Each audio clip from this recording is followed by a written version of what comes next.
அனைவருக்கும் வணக்கம். தெய்வீக பலன்கள் சேனல் சார்பாக தங்களை அன்புடன் வரவேற்கிறோம். இன்று நம் காணொளியில் காண விரும்புவது, ஒரே ஒரு பொருளை வைத்து பரம்பொருள் ஸ்ரீ லக்ஷ்மி தேவி ஆசிர்வாதத்தால் கோட்டீஸ்வரன் ஆவது எப்படி என்பதை பற்றி இந்த காணொளியில் பார்க்கலாம். வாருங்கள் காணொளிக்கு செல்லலாம். மறக்காமல் ஒரு சப்ஸ்கிரைப் செய்யவும். நம்முடைய சாஸ்திரத்தில் முக்கியத்துவம் வாய்ந்தது வாஸ்து சாஸ்திரம். வாஸ்து சாஸ்திரத்தின்படி ஆமை மங்களகரமானதாக கருதப்படுகிறது. இதனை வீட்டில் வைப்பது செல்வம், ஆரோக்கியம் மற்றும் ஒருமைப்பாடு ஆகியவற்றை பெருக்கும் என வாஸ்து நிபுணர்கள் கூறுகிறார்கள். இந்து பாரம்பரியத்தில் வாஸ்து சாஸ்திரம் ஆமைக்கு மிக முக்கிய பங்கு, அதாவது முக்கிய இடம் கொடுக்கப்படுகிறது. புராணங்களின்படி பார்க்கடலை கடைந்த போது மந்தார மலையை சுமந்து செல்வதற்காக விஷ்ணு பகவான் கூர்ம அவதாரம், அதாவது ஆமை அவதாரம் எடுத்தார். லக்ஷ்மி தேவி பிறந்த பார்க்கடலை கடைவதற்கு ஆமையே அடிப்படையாக இருந்ததால் எங்கு ஆமை இருக்கிறதோ அங்கு லக்ஷ்மி தேவியின் ஆசிர்வாதமும் அருளும் நிச்சயம் கிடைக்கும் என பக்தர்கள் உறுதியாக நம்புகிறார்கள். அதனால்தான் வீட்டில் ஆமை சிலை வைப்பது விஷ்ணு பகவான் மற்றும் அம்மாவர் தேவியின் ஆசிர்வாதத்தை நிச்சயம் பெற்றுத்தரும் என வாஸ்து சாஸ்திரம் கூறுகிறது. குறிப்பாக சமீப காலங்களில் வீடுகளிலும் அலுவலகங்களிலும் படிக ஆமைகளை வைப்பது ஒரு புதிய போக்காகவே மாறியுள்ளது. படிகங்கள் இயற்கையாக எதிர்மறை ஆற்றலை உறிஞ்சி நேர்மறை ஆற்றலை வெளிப்படுத்தும் என அதனை கூறப்படுகிறது. வீட்டில் தொடர்ச்சியான சண்டைகள், பல மன நிம்மதியின்மை, நிதி சிக்கல்கள் போன்ற பிரச்சனையால் மக்கள் தவிக்கும் போது ஒரு படிக ஆமையை கொண்டு வருவது அந்த வீடுகளில் உள்ள வாஸ்து குறைபாடுகளை நீக்கும். இது வெறும் அலங்கார பொருள் மட்டுமல்ல, வீட்டின் சூழலை புனிதமாக்கும் ஒரு சிறந்த வாஸ்து கருவியாகும். இருப்பினும் ஒரு படிக ஆமையை வைக்கும்போது வாஸ்து விதிகளை கண்டிப்பாக பின்பற்ற வேண்டும். வாஸ்து சாஸ்திரத்தின்படி ஒரு படிக ஆமையை எப்போது வீட்டின் வடக்கு அல்லது வடகிழக்கு திசையில் வைப்பது மிகவும் மங்களகரமானதாகும். வடக்கு திசையில் அதிபதி குபேரன் என்பதனால் இந்த திசையில் ஆமையை வைப்பது நிதி பிரச்சனைகளை நீக்கி செல்வ ஈர்ப்பை அதிகரிக்கும். மேலும் வணிக நிறுவனங்கள் மற்றும் அலுவலகங்களில் பணப்பெட்டிக்கு அருகில் வைப்பது அல்லது வடக்கு திசையில் வைப்பது வியாபாரத்தில் எதிர்பாராத லாபங்களை கண்டிப்பாக நமக்கு கொண்டு வருகின்றன. ஒரு படிக ஆமையை வைக்கும்போது நினைவில் கொள்ள வேண்டிய மற்றொரு முக்கியமான விஷயம், அதை ஒருபோதும் காலியாக வைத்திருக்கக்கூடாது. ஒரு சிறிய கண்ணாடி அல்லது செப்பு கிண்ணத்தில் சிறிதளவு சுத்தமான தண்ணீர் ஊற்றி இந்த படிக ஆமையை அந்த தண்ணீரில் வைக்க வேண்டும். ஆமையின் முகம் எப்போதும் வீட்டின் உட்புறத்தை நோக்கியவாறே இருக்க வேண்டும். கதவையோ அல்லது வெளியோ நோக்கி இருக்கக்கூடாது. வாஸ்து சாஸ்திரத்தின்படி ஆமையின் முகம் உள்நோக்கி இருந்தால் வீட்டிற்கு செல்வ வளம் வரும் என்றும், அது வெளிநோக்கி இருந்தால் லக்ஷ்மி தேவி வெளியேறி விடுவார்கள் என சொல்லப்படுகிறது.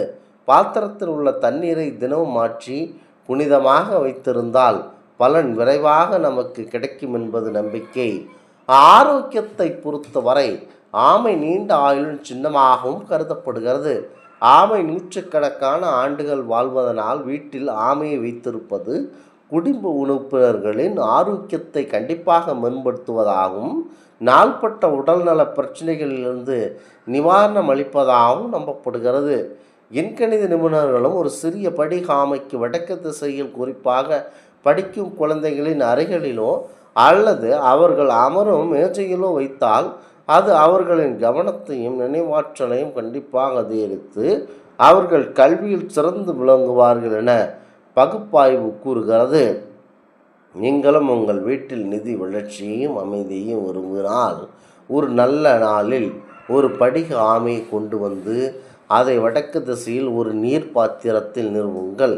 இது உங்கள் வீட்டிலிருந்து எதிர்மறை ஆற்றல்களை அகற்றுவது மட்டுமல்லாமல் அனைத்து தடைகளையும் நீக்கி அதனை ஒரு லக்ஷ்மி நிலையமாக மாற்றுகிறது. இருப்பினும் படிகத்தை வாங்கும்போது அதன் தரத்தை சரிபார்த்தது சிறந்ததாகும். முக்கியமாக இதனை வீட்டில் வைத்திருந்தால் உடனடியாக நாம் செல்வந்தராக கூடிய வாய்ப்புகள் இருக்கின்றது என நம்புகிறார்கள் வாஸ்து சாஸ்திர நிபுணர்கள். குறிப்பாக ஆமை என்றாலே அது பெருமாளாகத்தான் நினைக்க வேண்டும். அது கூர்ம அவதாரத்தின் மூலம் பார்க்கடலை கடையும் போது அந்த மலை நழுவாமல் இருக்க கூர்ம அவதாரத்தில் அந்த மலையை தாங்கி கொண்டார். அற்புதம் நிறைந்த இந்த செயலை பார்க்கும்போது அவ்வளவு சிறப்பாக இருக்கிறது. குறிப்பாக எப்போதுமே நம் வீடுகளில் மகிழ்ச்சி நிறைந்திருக்க வேண்டும் என நாம் நம்புவோம். வீட்டிலும் மகாலட்சுமியின் திருவுருவ படங்கள், கேலண்டர்கள் எல்லாம் கட்டாயம் இருக்கும். ஆனால் அந்த மகாலட்சுமியின் திருவுருவ படத்தில் எல்லாம் மகாலட்சுமி நிரந்தரமாக வாசம் செய்கிறார்களா என்றால் கேள்விக்குறிதான். அப்படி வாசம் செய்தால் நம்முடைய வீட்டில் எதற்காக இவ்வளவு பண கஷ்டம்? அது மகாலட்சுமியின் வீட்டில் வந்து வாசம் செய்ய வைக்க வேண்டும் என்றால் ஆன்மீக ரீதியாக நாம் என்ன செய்ய வேண்டும் என்பதை பற்றித்தான் தெரிந்து ஆலோசிக்க வேண்டும். ஒரு பரிகார முறை அல்ல, நாம் அன்றாடம் செய்யக்கூடிய ஒரு வேலைதான். தங்கத்தை விட வெள்ளி மகாலட்சுமி அம்சம் பொருந்தியது என சொல்லுவார்கள். அநேகமாக எல்லோரது வீட்டிலும் வெள்ளி குங்குமச்சிமிழ் இருக்கும். அந்த குங்குமச்சிமிழை எப்போதுமே நாம் பூஜை அறையில் வைத்து கொள்ள வேண்டும். குறிப்பாக மகாலட்சுமி தாயாரின் திருவுருவப்படத்திற்கு கீழே லட்சுமி தேவியின் பாதங்களில் குங்குமச்சிமிழை வைக்க முடிந்தால் மிகவும் நல்லது. அந்த வெள்ளிக்கிழமை அந்த குங்குமச்சிமிழில் எப்போதுமே குங்குமம் நிறைவாக இருக்க வேண்டும். முடிந்தால் வாசம் நிறைந்த தாளம்பூ குங்குமத்தை வாங்கி அந்த குங்குமச்சிமிழை நிரப்ப கோபுரமாக கொட்டி குங்குமச்சிமிழ் மூடியை வைக்காதீர்கள், திறந்து வையுங்கள். காலையில் எழுந்து வீட்டில் இருக்கும் பெண்கள் குளித்து முடித்து விட்டு சுத்தபத்தமாக பூஜை அறையில் தீபம் ஏற்றி வைத்து விட்டு நிரம்ப இருக்கும் குங்குமத்தை நிறைவாக மோதிர விரலும் கட்டை விரலுமாக எடுத்து நெற்றியில் இட்டு கொள்ளும்படி அந்த பழக்கத்தை வர வைக்க வேண்டும். வீட்டிற்கு வரக்கூடிய சுமங்கலி பெண்களுக்கு தாராளமாக நீங்கள் இந்த குங்குமத்தை கொடுக்கலாம்.